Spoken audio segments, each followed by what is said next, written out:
you're paid to be proud of the military, and you're beaten over the head from birth basically to worship the military and what they provide. But like space is the other example. I can't think of another example except for the liberal side and maybe the public health agency. Exactly. Where they cheer it on, and they'll wear t-shirts, NASA t-shirts, and it's I feel like NASA's in its own category where it's transcended being a government agency, and it's more of a pop culture icon. It's more openly Bernaysian. Yeah. It's more openly Bernaysian. But it's every bit as fraught with fraud as any other agency, and malfeasance and deception. And I'm just so tired of it. I want to welcome our last caller of the night. It's area code 808. First time caller on Zetetic Newscast. You're welcome to episode 53 in this crazy month of May in 2025. Thank you for calling into the show and being patient with us as we brought you into the fold. What's your name, and where are you calling from, and what would you like to discuss or comment on with what we've said so far? Hey, Dave, can you guys hear me all right? Yes, sir. Yes, sir. Okay.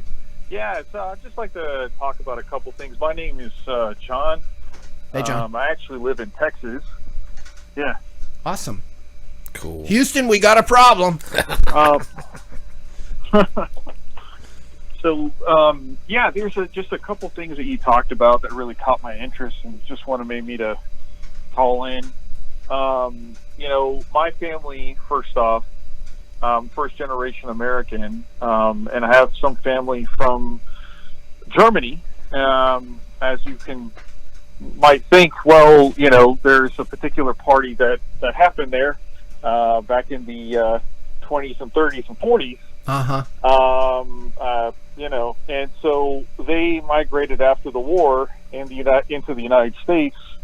Some of them were scientists and actually worked on the Apollo project. And I could say without a doubt that, at least from my family accounts, there's a lot of things that have not been shared with the general public.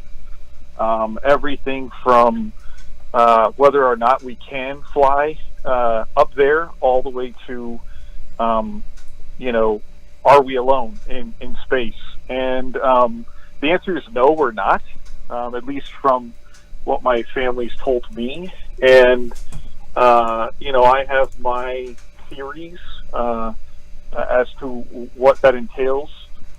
But, yeah, I'll just stick with that there, and I'll kind of go into more detail. I guess I could say, my great-grandfather was part of the Apollo project for when they reached to the moon, or when they said that they reached to the moon.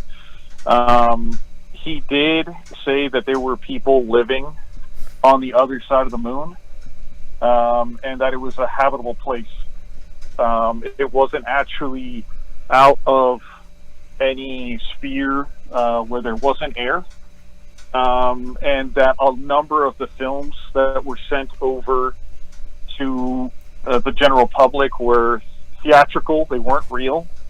Not to mention a number of people that did try to go up there actually died. So I could just kind of leave that as far as some information is concerned. But I actually really like part of the conversations that you were having as far as monetary. And as far as crypto is concerned, and gold. Yeah. So one of the biggest things that people really don't notice what's going on now, that has to do with crypto, is all of this is pressuring the general public to not have children. So if you look at how the generations that are having just less and less resources, less and less assets in order to have children, you also have to look at the... Sorry, I'm hearing some feedback. It's me typing. Sorry. Ah, um, so the monetization of everything, including trees, right, the air, and of course a person. But what people don't realize is that the COVID, when we had COVID, that the jab, I guess you could say, was a way of creating kind of a monitoring system within each individual who took it. And for whatever reason, people are not attaching, well, what do you think is going to happen to crypto? It will become a monetization of actual people. Mm-hmm. But not only monetization of just being tracked via number, but also being tracked via genetic code and via genetic information via using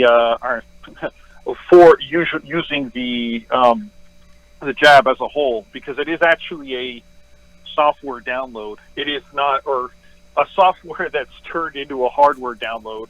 I don't know if you've done any research, but if you look at the people that have been vaccinated and they had myocarditis, Mm-hmm. you'll see these long strains Yeah. of plastic, long strains of synthetics that are built into their vascular system as well as towards their tissues. And it's basically the code, or the it's also a form of genetics too. It's a high evolution of technology that is trying to wire the body to be monetized in the sense of being monitored. And so the reason why I bring that up in the same topic is because all this coalesces to a form of control. Not only the view of like how you see space and how limited you are in where you can explore, but also the way that things are measured and how many children you have. Because if you have more kids, it's harder for the system to monitor that. You have more things you have to monitor. You have to have more people jabbed. You have to have more. You tend to have more complications. But what are your thoughts as far as technology and genetics, and how do you see them in the future? Like, do you think that is part of the, I guess you could say, cabal's plan